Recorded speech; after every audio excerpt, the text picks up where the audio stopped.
Just how revolutionary a figure was Rolling Stone founder Jann Wenner? Joe Hagan is here to talk about his acclaimed biography, Sticky Fingers. To what extent did food drive and reflect the expansion of the British Empire? Simon Winchester will be here to talk about 2 new books about tea, food, and the British Empire. Plus, we'll talk about what we here at the Book Review are reading. This is Inside the New York Times Book Review. I'm Pamela Paul. Joe Hagan is here now to talk about his new book, Sticky Fingers, The Life and Times of Jann Wenner and Rolling Stone magazine. And also joining us, my colleague, John Williams. Joe, thanks for being here. Thank you. All right. So how did you get involved in this project? Well, a few years ago, I left the city and moved upstate into the Hudson Valley region of New York. And one day I was working in a local cafe on my laptop, and in walks Jann Wenner, who I recognized immediately and was perplexed as to what he was doing there. So I just went up and said hello to him and said, "Hey, Jann Wenner, what are you doing in Little Tivoli, New York?" Right. And were you like a lifelong Rolling Stone reader, Jann Wenner fan? Well, Rolling Stone, yes. First of all, I was a huge rock and roll fan, just a huge music fan. And I had interned at Rolling Stone. In fact, I moved to New York in 1995 to intern at Rolling Stone. And later, as a media reporter, I had an audience with Jann to chat with him, and he, dropped his names as he does about Mick Jagger and all this. But so I didn't really know him, but here I was talking to him. After I got to know him socially for about a year, the subject of doing his biography came up during a lunch that we had.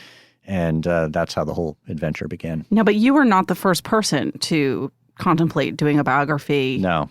There'd been one attempt that lasted 5 years that had a contract. Lewis McAdams was the guy's name. He was somebody that Jann knew from San Francisco in the 60s who had published poetry in Rolling Stone. So that happened.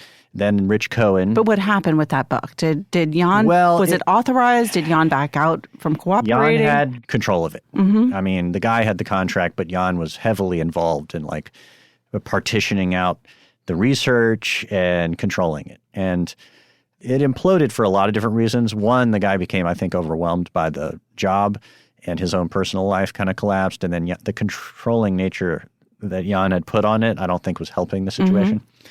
And it just basically fell apart. And then the second one didn't get even hardly out the door, really. I mean, Rich Cohen got a contract to do the book, and then Jann canceled it when he read the book proposal. So you knew that you were going into perhaps a situation that might be difficult.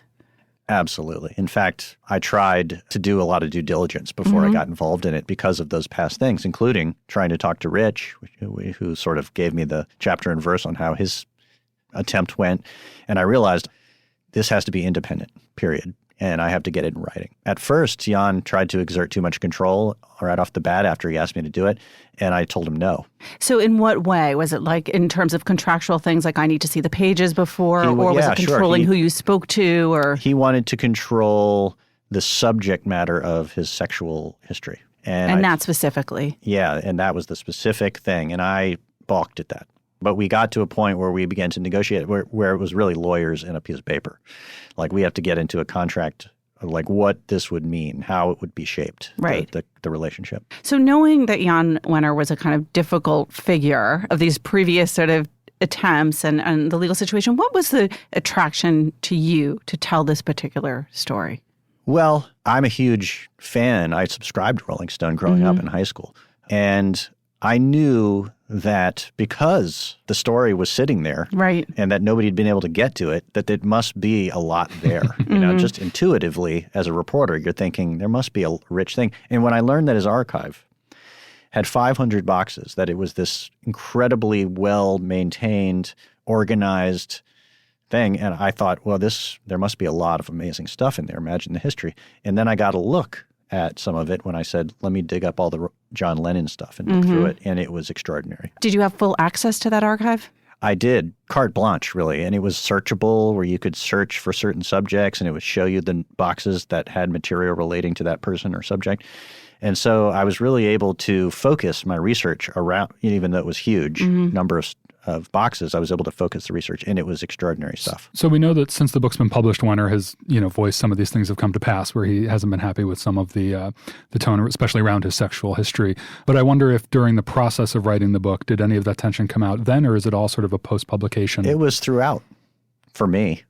That must have been difficult. It was. It was like almost having to manage his expectations and then also kind of constantly be aware of this elephant in the room, which is that he wants to maintain a certain level of control, and I know I have to get the story while also managing my relationship with him. So there was a lot there. And it was nerve-wracking, frankly. But what helped me get through it was I made a decision really at the outset that I was going to be honest with him and always be frank with him. And if I came across difficult material, I was just going to, address it with him.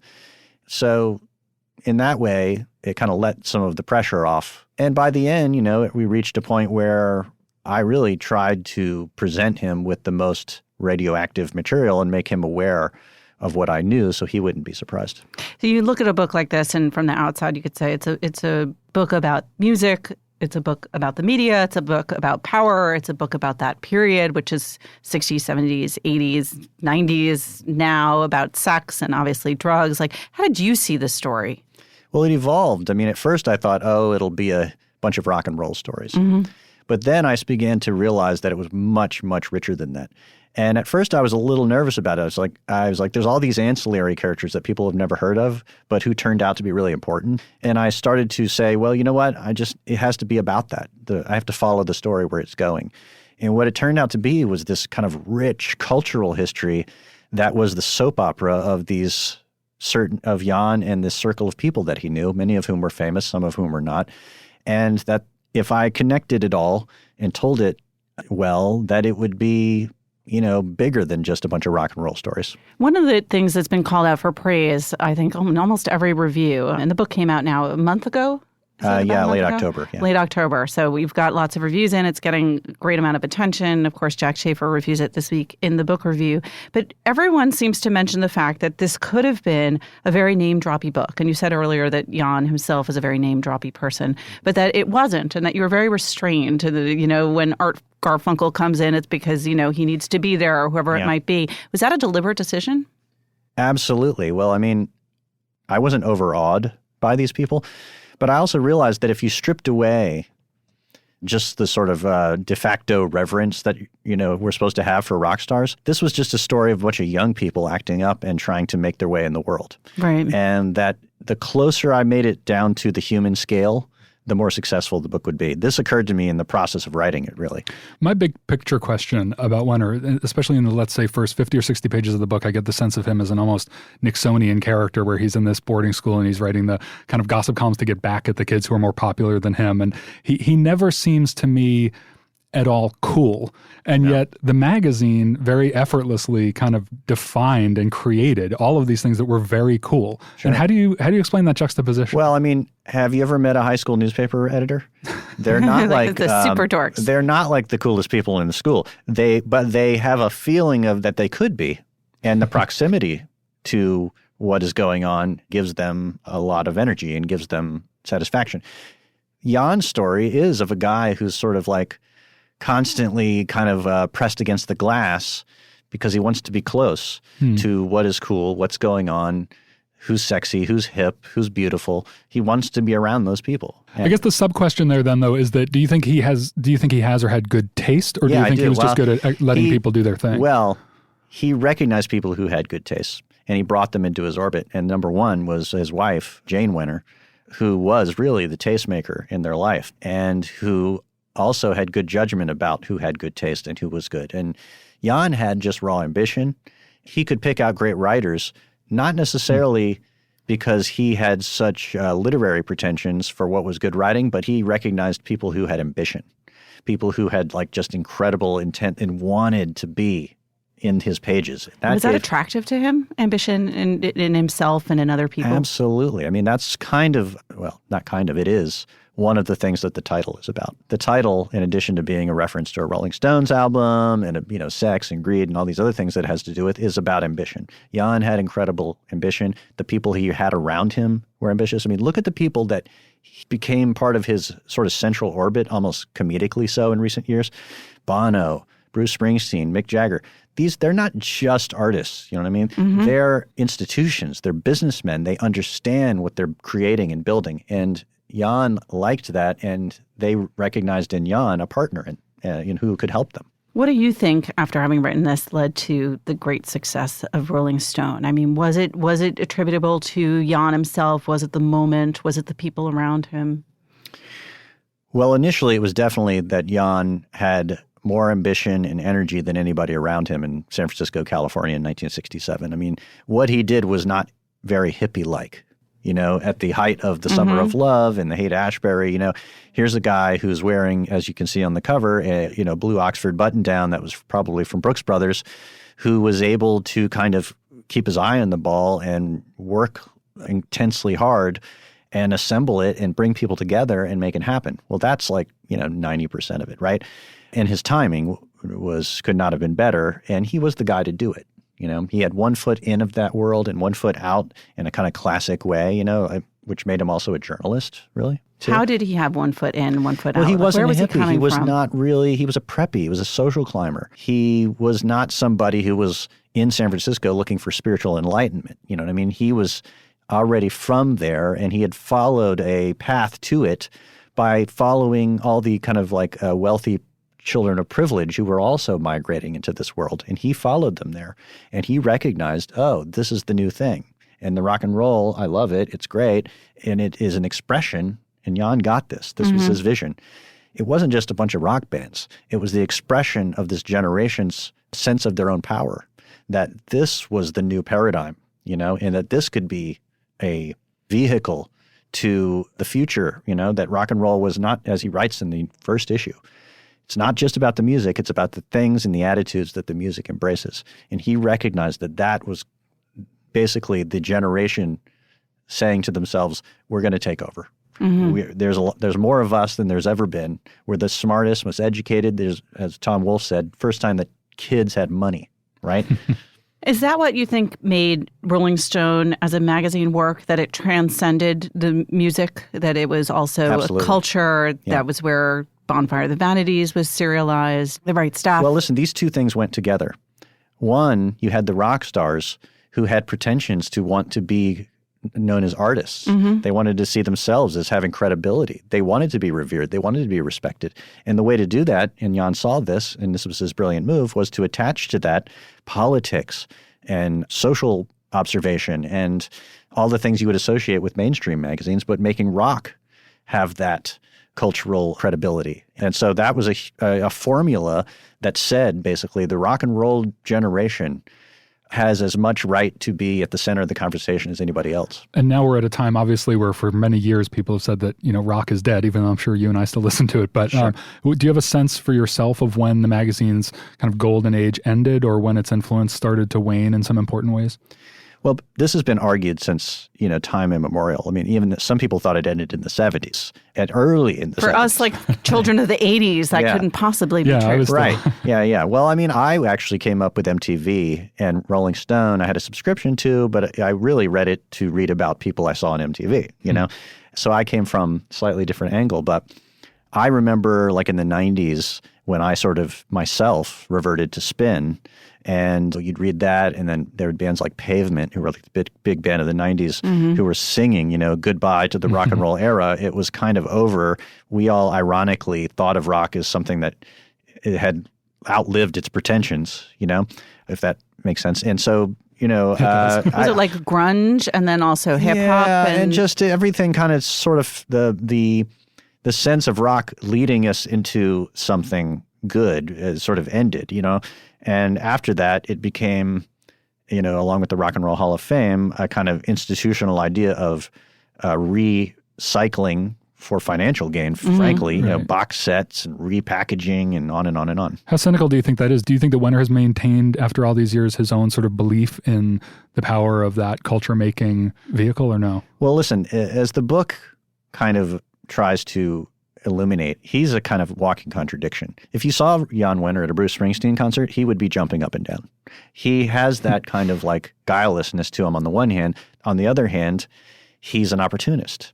And they can go together, those two things, and they did with him.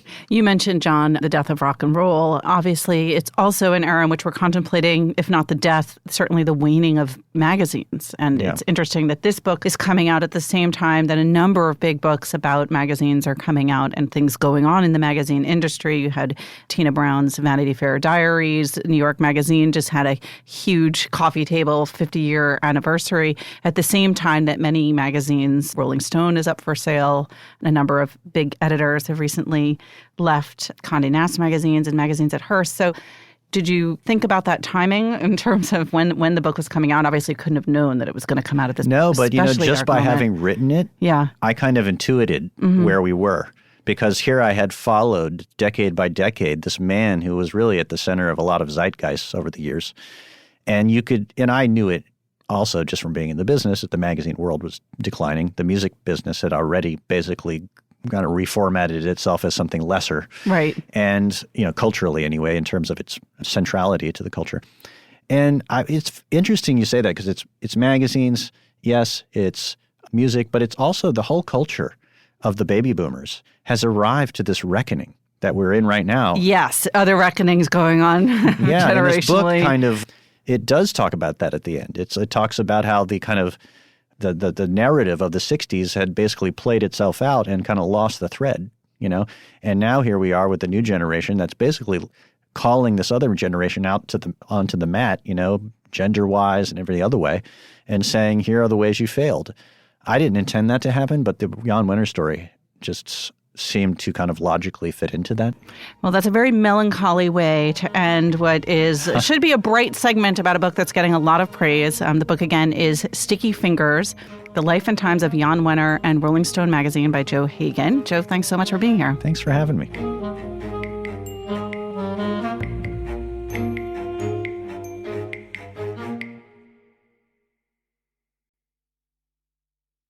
Joining us now is Simon Winchester, author of many books, recently Atlantic, Pacific, forthcoming The Perfectionists, A Brief History of Precision, a very intriguing title.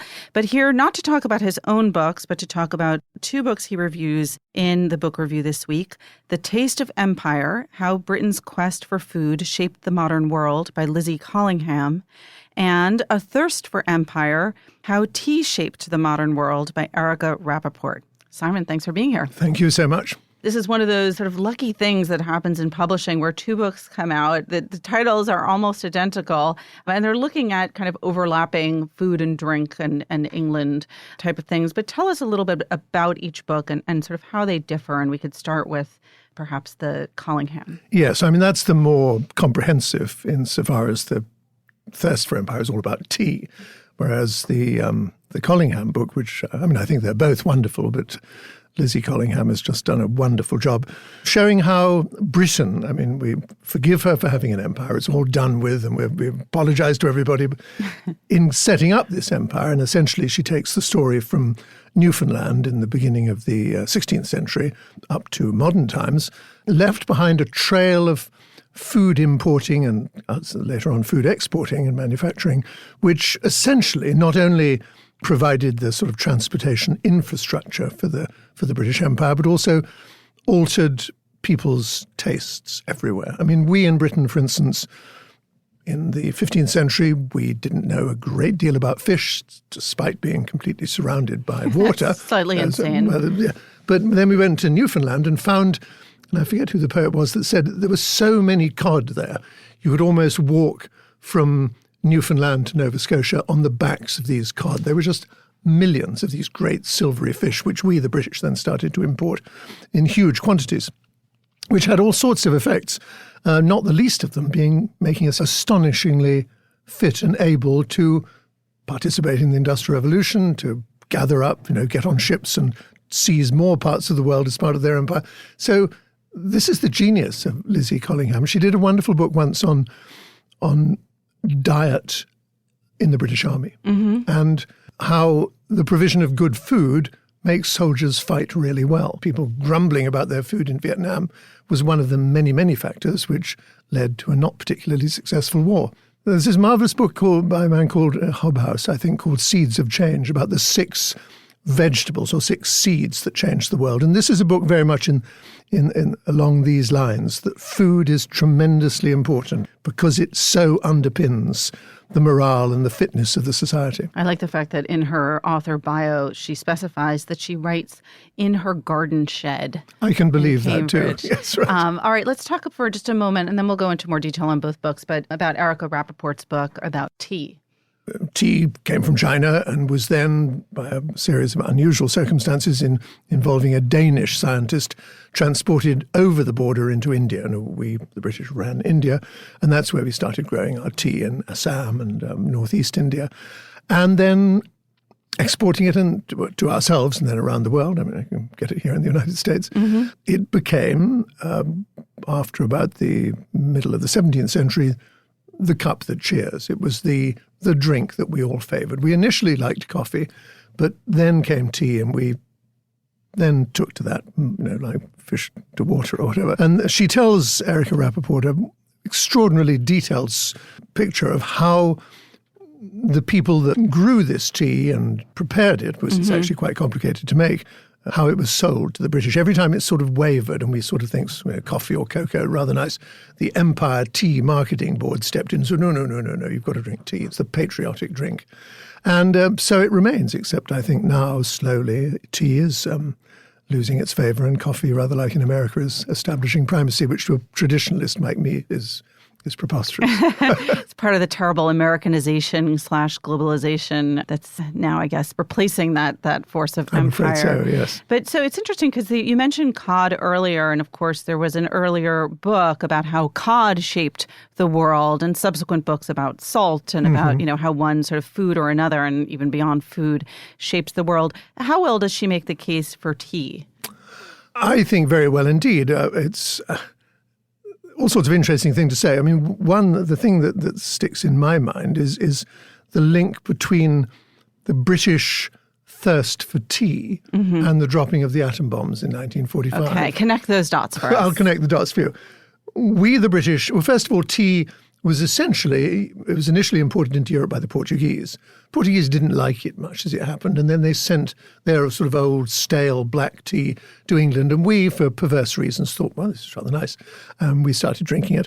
And so the East India Company, which was at the time importing it from China, this is before tea started to be grown in India, was sent off with the mission to get as much tea as you can. And the big trading port in South China was Canton, or Guangzhou as it is now. So the big ships from the East Indian Company motored over from Calcutta and Bombay to a lesser extent over to Canton, bought lots of tea. But the Chinese said, we don't want any of your paper money. We want metal, because we don't trust. I mean, why should we have a £5 note with a picture of some king of whom we've never heard paying for our valuable merchandise? So we gave them metal, and we gave them bars initially of copper and bronze, and then silver and gold. And so enormous was the appetite for tea in Britain that the East India Company ran out of copper, bronze, gold and silver, and we didn't know what to trade for the tea, but except someone came up with the brilliant idea that on the banks of the upper Ganges River in Bihar and provinces like this, there was opium. Very we grew clever. opium, very cleverly, sinister. So bricks of opium, about the size of actually not a brick, more like a cannonball, packed up in ornate, beautiful oak wood boxes, were put on the ships from Calcutta, sent to Canton, and the Cantonese thought, well, this is wonderful. I mean, they were already fairly attuned to opium, but now we, the British, really got them hooked. The emperor up in Beijing, Peking as it was then, said this is outrageous. We're not having foreign mud, as they called it, so we're going to stop this trade. And the Hoppo, he was called, the customs officer down in Canton, was told to stop the trade and preferably sink the British ships that were bringing it. And so they did. And the 24,000, I think it was, cases of opium were thrown into the water of the Pearl River Delta, and our ship was destroyed. Well, Queen Victoria and her very sort of braggartly Foreign Secretary Lord Palmerston said this is monstrous. This is a free trade interference with, we're going to, these Chinese, they got to be stopped. So we sent warships over and we laid siege to Canton. The Chinese, having been essentially cut off for centuries, had no guns. We had very good guns. So we won. We won what was called the First Opium War in 1841. And part of the What the Chinese gave up was Hong Kong. So in exchange for this, we got Hong Kong. We went to war again in 1860, and this time we got a whole lot more territory. So now China, a tottering country, was being clawed to bits by the British. And this encouraged others. It encouraged the Russians in the north. It encouraged the French in Hainan Island, the Germans in Shandong. And so everyone's taking parts of China. It's being nibbled at and gnawed at. And the Japanese over to the east, who have hitherto never expressed interest in China, have recently won a war, a very brief war against the Russians. And they think, well, we can defeat a great imperial power like Russia. Let's have a bit of China. So they started taking China and went to war with China in 1933 and began in earnest in 1937. And then they said, let's set up the Great East Asian Co-Prosperity Sphere. Let's have Malaysia. Let's have Hong Kong. Let's have Indonesia. And then they bombed Pearl Harbor. And the Americans said, enough of that. And then you know what happened. All right. So we can blame tea for everything. I'm afraid you can. Yes. Wow. Yes. I'm curious about how did tea become popular in England? Like, was there major support? Was it a huge business effort? Was there a queen or a king or some figure who popularized it? Well, I dare say Prince Albert, who popularized so many things, the wearing of tartan, the putting up Christmas trees and Christmas decorations, building sewers. I'm sure he had a hand in it. But no, I think in 17th and 18th century England, people just took to it. It became this supremely successful drink. But as I said it a few moments before, it's losing its grip on Britain now. And the empire, because there's no empire, there is no sort of concerted effort for the good of the empire. You know, you're patriotic if you drink tea. That's all disappeared. So I fear we will become just an outpost of the United States and drink coffee. You mentioned Christmas earlier, and I want to go back to that because it's a great part of the other book as well, The Taste of Empire. Explain how Christmas teaches geography to British school children. Well, we always, in my family and most other English families that I know, at least in my generation, did what's called Stir Up Sunday, which is one of the last Sundays in November. And we've, in my house in Massachusetts, we've done it, which is to make, and this normally applies to the Christmas puddings, which is a steamed pudding, a steamed fruit pudding. You put all the ingredients, which is flour and suet. Suet's important, and currants and raisins and sultanas, all of these things. And you stir them. The family is gathered together, as you're just about before you put it in the oven, and give it a stir, always from east to west, because that's the direction that the wise men came bringing gifts to the baby Jesus in Bethlehem. Explain for people who don't know what suet is. Suet is the lining, or rather the covering of the kidneys. And normally when you go to a butcher in America and say, can I have suet? They say, I have no idea what you're talking about. And no, you probably can't. But in the one supermarket in Great Barrington, Massachusetts, they know exactly what you want, and they know because you've told them. Well, there is a bit of that. Yes. And they always say, "Do you want it ground?" And I do, and they always give it to me for nothing. So they want to get rid of it. But you go into a proper supermarket, and they have no idea what you're talking about. But it's fat. It's a very low temperature boiling fat, and so you have all these things, and you get to learn in England anyway that the flour comes from Canada, from the wheat in Canada, that the suet probably comes from Ireland, and that the eggs certainly come from Ireland, and the currants come from, or let's say, Barbados, and the brown sugar, the Demerara sugar, certainly comes from the Caribbean. And one's mother and father, and later in school one's teacher, would say that the ingredients of any meal, not just something as exotic as a Christmas pudding, will tell you a lot about geography. And it is, our lamb in England always came from New Zealand, whereas New Zealand is that little couple of islands off the east coast of Australia. So it's rather like stamp collecting in a way. You get to know geography very well. One of the most delightful things about Collingham's book, it seems to me, is the way that she chose to organize it, which is very original. I think it's superb. I mean, Mark Kolansky with Cod did it to an extent, which is to describe meals and present recipes, because that's what Miss Collingham does.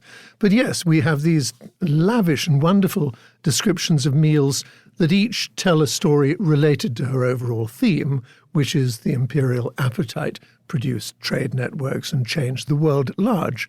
Is there a meal in here that's sort of particularly stuck with you, and the way that she told the story of that meal and integrated it into the history? Yes, I liked the working class meals in Manchester. When you get beef and you get stews and things, and and muffins afterwards. I mean,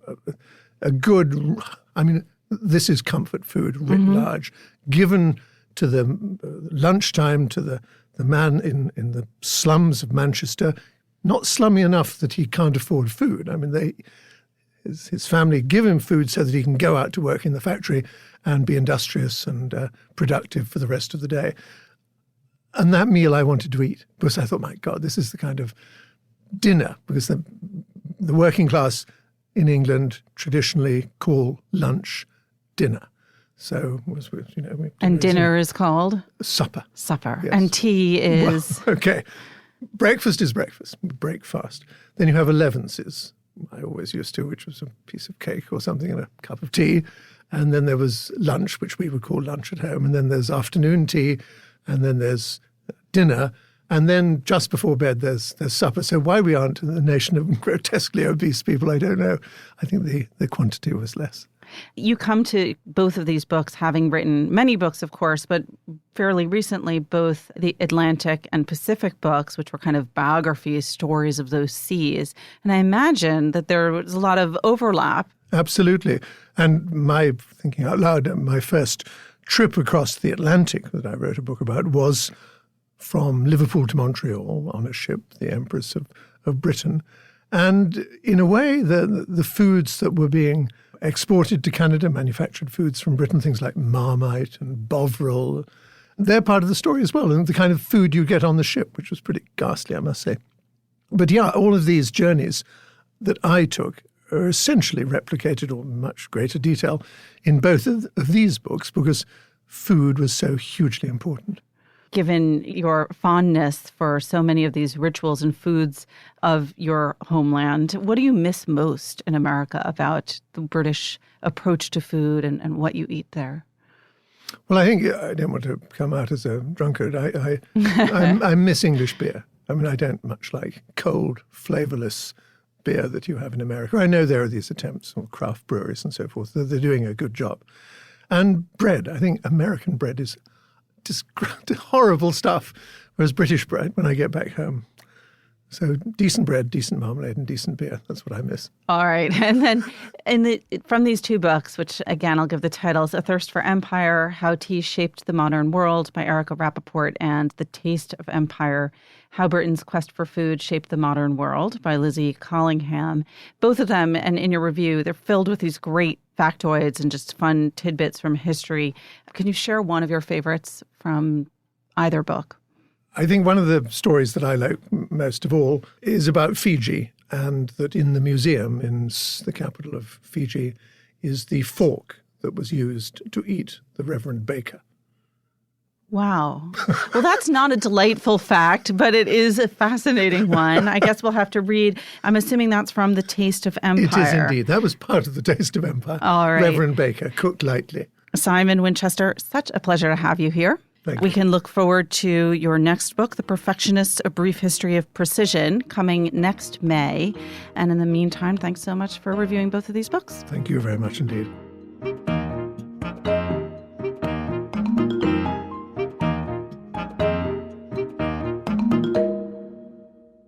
Joining us now are my colleagues, Greg Coles, John Williams, and Lovia Gararque to talk about what we're reading. Hi, guys. Hi. All right, let's start with you, Greg. What are you reading this week? I am reading a novel called The Fifth Child by Doris Lessing. Lessing, of course, won the Nobel Prize in Literature in 2007, and she died in 2013.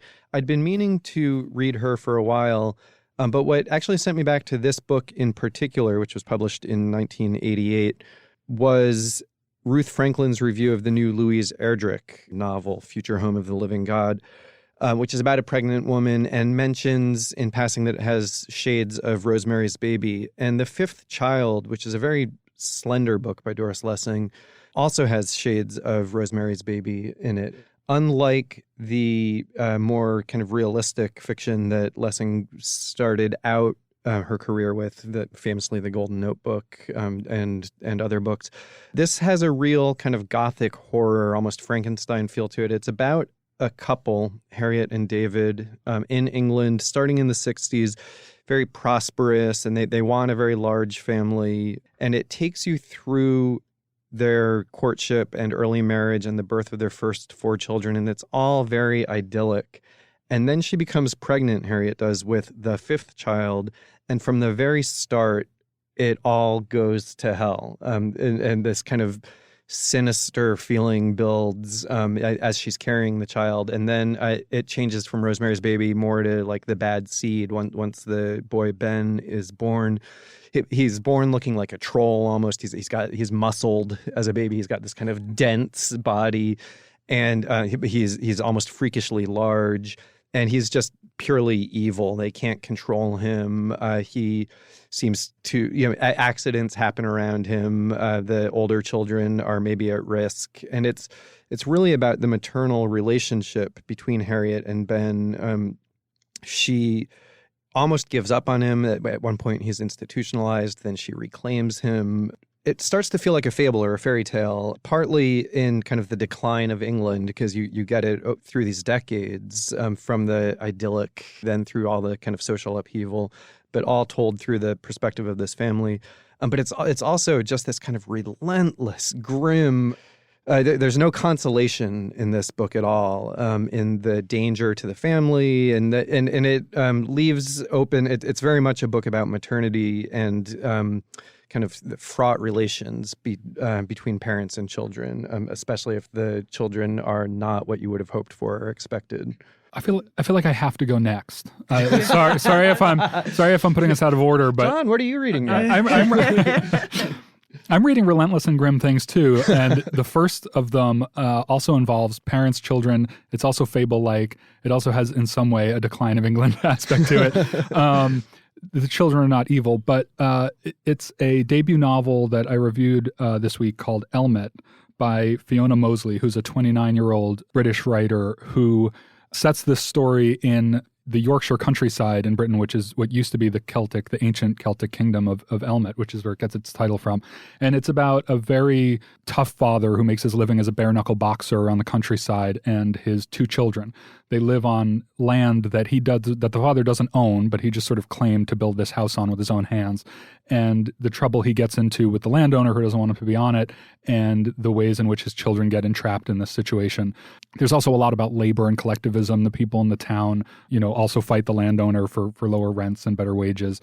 And it has a very distinctly fairy tale-like quality, even though it is very dark and grim, and also very violent at times. But it was shortlisted for the Booker Prize this year, and it's very impressive. And maybe because I was in that mood, and I was reading it upstate last week when I was away for the holiday in kind of a wooded, quiet, weird area, I picked up Cormac McCarthy's first novel. I've been meaning to go back and reread some of his books. I haven't read this one before, called The Orchard Keeper, published in 1965 when he was in his early 30s. And it's a very disorienting book in terms of where you are and who the characters are at any given point. But it just emphasizes how fully formed he arrived. I mean, it's just that perfect Gothic tone. I mean, perfect if you're into it. It's very over the top. Olivia, what do you have? I have 2 books today.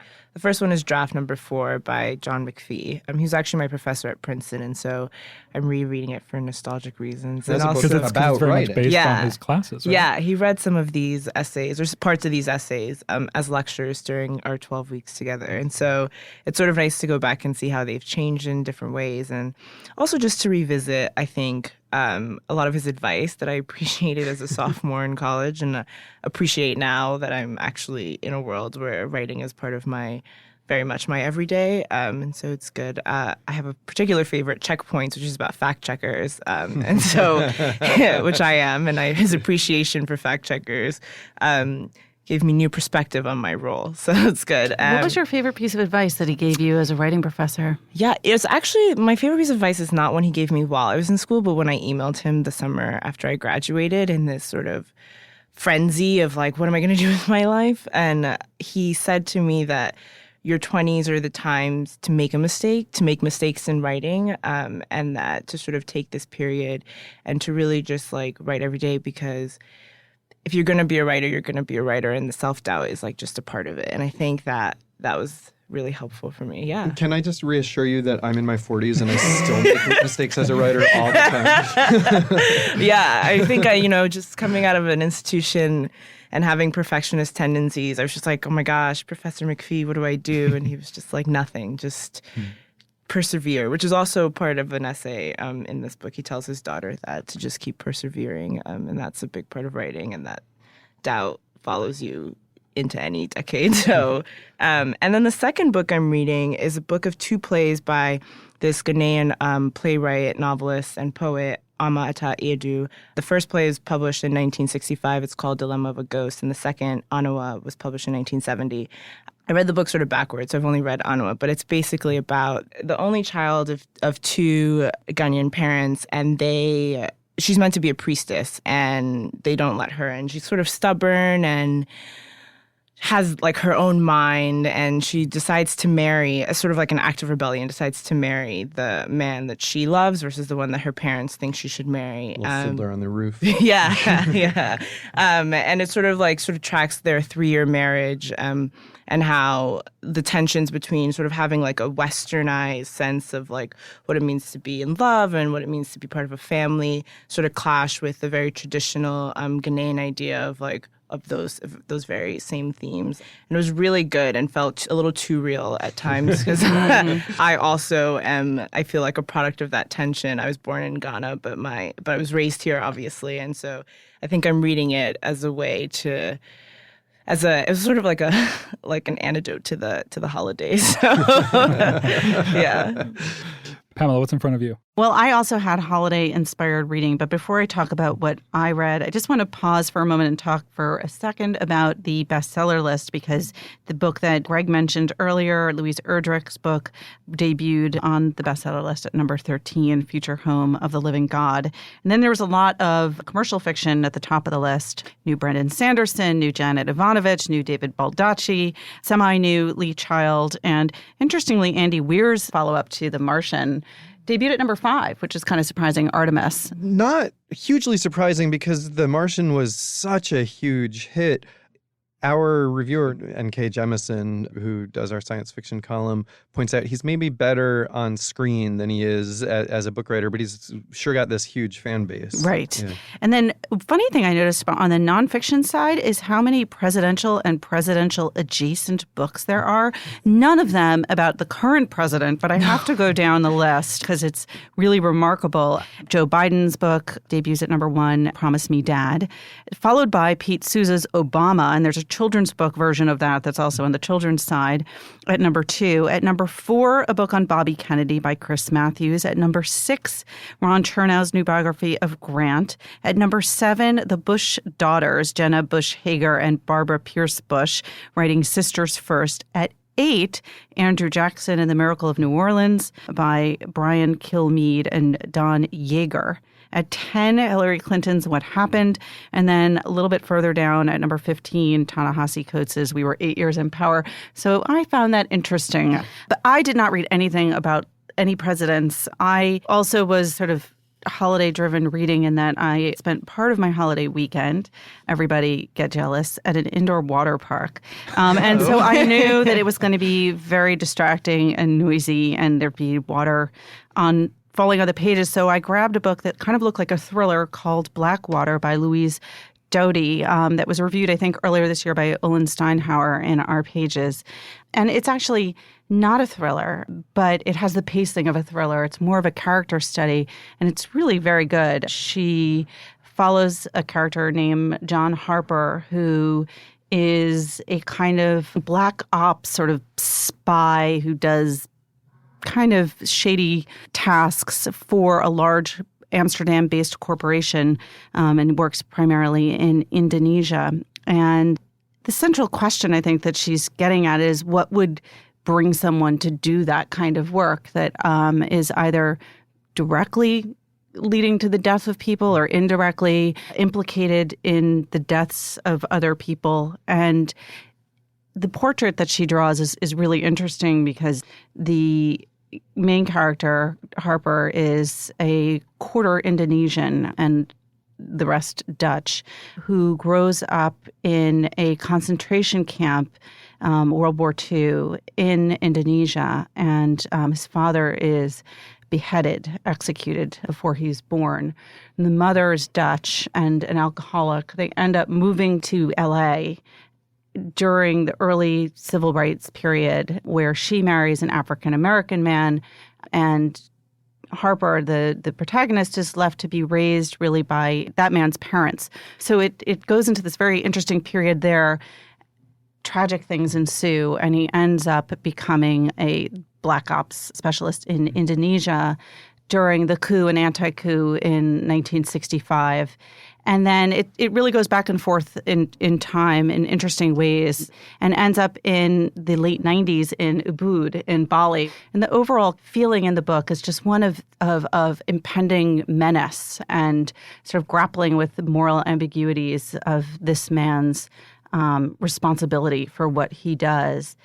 This character is under the impression that he's going to be killed at any moment, and that pervades the entire novel. And so it moves at this sort of at once slow and yet very tense pace of, he walked into the room, the glass was on the table, half empty. So I really liked it. It was very well done. This book, I think in particular, has been compared to Le Carré and Graham Greene. To my mind, it was more Graham Greene.